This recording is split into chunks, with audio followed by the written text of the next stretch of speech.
한국교회 신유은사 사역의 대명사가 탔던 어느 집 어린아이가 새까맣게 죽어가는 숨을 거두고 영원히 천국에 가게 되었다. 나는 너를 알지 못한다. 라고 말했다. 예수님 그러면 조용기 목사님 하세요. 벙어리였던 고령층들 세상에 가면 꼭 한경진 목사님도 현신의 권사님의 말을 현신의 권사님은 대구에서 신유은사로 유명한 분이셨다. 나사렛 예수 이름으로 믿으면 믿는 대로 될지어다. 한국교회 신유은사 사역의 대명사가 탔던 현신의 권사님은 본래 황해도 불교 가정에서 태어나 성장하여 기독교인들을 미워하고 핍박한 사람이었고 결혼 생활은 만주 봉천에서 하게 됐는데 어릴 적부터 안고 살아온 여러 가지 병들이 결혼 뒤에도 계속 그녀를 괴롭혔다. 그런데 첫 아기를 낳고 각혈을 하면서 사경을 헤맬 때 중국 심영석탑교회 여전도사의 전도를 받아 예수를 믿기 시작했고 교회를 다니기 시작하면서 그녀를 괴롭히던 해결액을 비롯한 14가지 불치병들이 거짓말처럼 떨어졌다. 그러나 불행하게도 20대 후반에 그만 남편과 사별을 하는 바람에 큰댁에 있는 충남 강경으로 외아들과 함께 옮겨와 신앙생활을 열심히 하며 헌신적으로 교회를 섬겼다. 그런데 어느 날 교회에서 예배를 마치고 집으로 돌아오는 길에 어느 집 어린아이가 새까맣게 죽어가는 광경을 목격했다. 너무도 가련한 마음에 다가가 그 아이를 들여다보는데 손이 자꾸 아이에게로 갔다. 몇 번을 억제했지만 억제할 수 없어 결국은 아이를 껴안고 간절히 기도했는데 죽어가던 아이가 다시 생기를 얻고 되살아나는 기적적 역사가 일어났다. 이렇게 생각지도 않았던 신유의 은사를 받은 뒤로 그녀는 수십 년 동안 한결같이 수많은 병자를 위해 기도해주는 사명을 감당하고 있었다.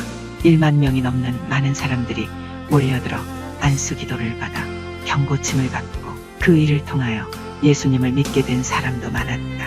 그러던 어느 날 갑자기 그가 숨을 거두고 영원히 천국에 가게 되었다.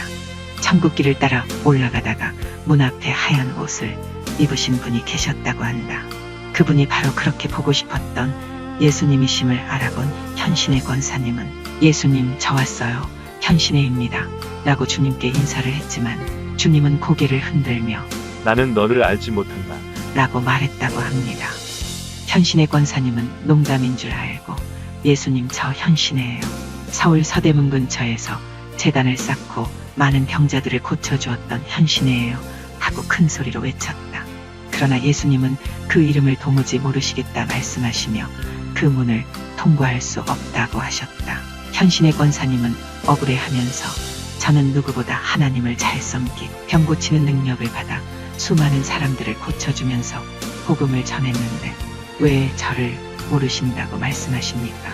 하고 재차 물었더니 예수님이 말씀하시기를 너는 내 능력을 가지고 장사를 하였지 언제 나에게 영광을 돌리고 나의 일을 하였느냐. 내가 그들의 병을 고쳐준 것은 너의 능력을 보여주기 위함이 아니고 나를 바라보며 기도하는 그들을 내가 사랑하기 때문이다. 라고 말씀하셨다. 현신의 권사님은 부끄러운 마음에 머리를 들지 못하고 예수님께 자신이 알고 있는 한국의 유명한 목사님들의 이름을 묻기 시작했다. 예수님 그러면 조용기 목사님 하세요.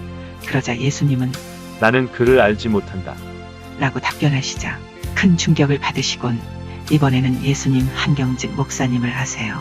라고 물었습니다.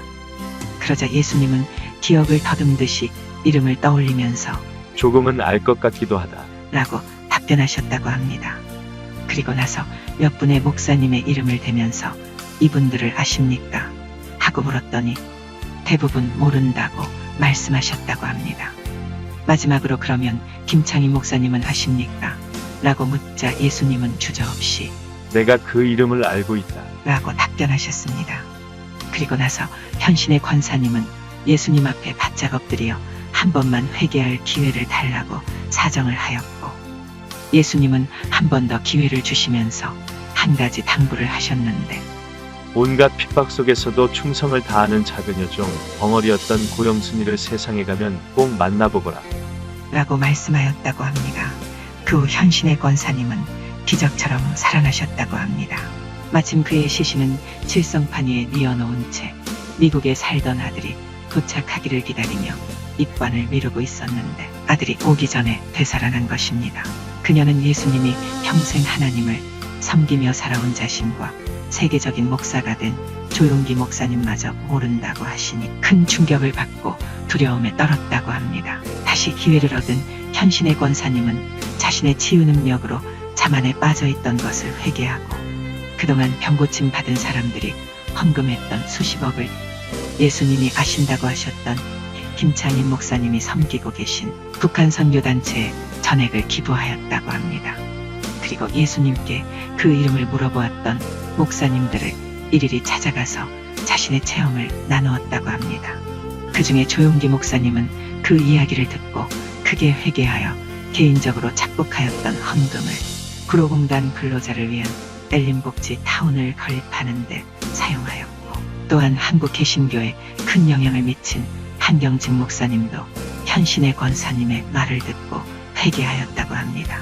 그러나 대형 기도원 원장이었던 어느 목사님은 그 이야기를 듣고는 자신은 회개할 것이 없다 하며 화를 내며 그녀를 무례하게 돌려보냈고 후에 그 목사님은 부흥회를 인도하다가 갑자기 식물인간이 되어 세상을 떠났다고 합니다. 그리고 주님이 특별히 당부하셨던 고영순 씨를 찾는다는 광고를 국민일보에 내었고 어느 날 벙어리였던 권사님이 집회 강사로 오셔서 연결되었다고 합니다. 현재 고영순 권사님은 하나님께서 입을 열어주시고 치유의 은사를 주셔서 주님께 크게 쓰임받고 있다고 합니다. 오늘 현신의 권사님의 천국 간증을 통하여 우리에게 많은 것들을 시사해 줍니다. 세상에서는 큰 자로 불리며 쓰임받고 존경받는다 할지라도 주님은 모르신다고 할 수 있고 세상에서는 작은 자 같으나 온갖 고난과 핍박 속에서 남몰래 충성하는 고영순 권사님과 같은 분들을 주님은 귀히 보시지 않을까 생각해 봅니다. 주님이 다시 오실 때 잘하였도다 착하고 충성된 종아 내가 적은 일에 충성하였으 내 주인의 즐거움에 참여할지어다 라는 음성을 듣기를 바라며 사랑합니다. 축복합니다.